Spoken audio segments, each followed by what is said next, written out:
എൻ്റെ ഓർമ്മയിൽ ഇപ്പോഴും തങ്ങി നിൽക്കുന്നത് ആ നാടകത്തിൻ്റെ രംഗവിധാനമാണ്.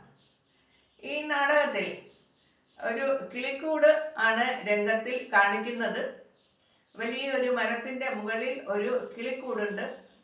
ആ കിളിക്കൂട്ടിൽ കുറേ അധികം കിളി കുഞ്ഞുങ്ങൾ ഉണ്ട്. ഈ കുഞ്ഞുങ്ങളെല്ലാം ചുണ്ട് പിളർത്തി ഇരിക്കുന്നു. അമ്മ കിളി വന്നിട്ട് ഈ ഓരോ കിളിക്കുഞ്ഞിൻ്റെയും ചുണ്ടിലേക്ക് ഭക്ഷണം വെച്ചു കൊടുക്കുന്നു. ഈ രംഗമാണ് ഞാൻ കണ്ടത്. നാടകം മുഴുവനും കണ്ടു. പക്ഷേ ഈ പ്രത്യേക രംഗം എൻ്റെ മനസ്സിൽ ഇപ്പോഴും ഓർമ്മയായി നിൽക്കുന്നു.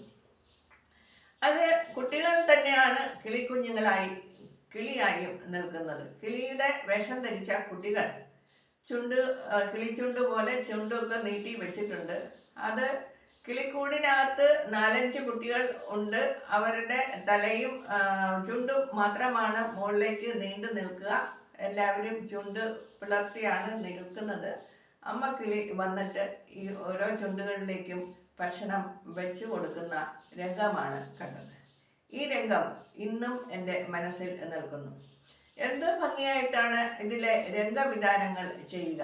അതിൻ്റെ പുറകിൽ പ്രയത്നിച്ച ആർട്ടിസ്റ്റുകളെ നമ്മൾ നമസ്കരിക്കേണ്ടതുണ്ട്.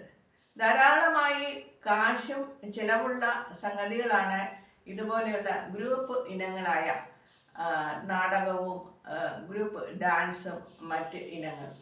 അതിനെപ്പറ്റിയൊക്കെ വീണ്ടും സംസാരിക്കാം.